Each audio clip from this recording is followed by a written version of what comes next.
சூர்யா சாரோட கருப்பு மூவி ட்ரீசர் வந்து எல்லாருமே பார்த்துருப்பீங்க.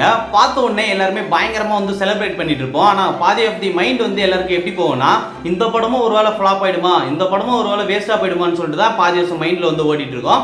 சாமா கடந்த சில படங்கள்லாம் 10 வருஷமா பார்த்தீங்கன்னா சூர்யா சாருக்கு எதுவுமே வந்து கரெக்டாக போலன்னே சொல்லலாம். கங்குவா இருக்கட்டும், ரெட்ரோவா இருக்கட்டும், ஸோ எல்லா படமே பார்த்தீங்கன்னா பாசிட்டிவ் ரிவ்யூஸே வந்து அவ்வளோ வந்து கிடைக்கிறதுனால எல்லாமே வந்து வேஸ்டா போயிடுச்சு. ஸோ அப்போனா சூர்யா சார் வந்து பேட் ஆக்டரா நீங்க நினைக்கிறீங்களா?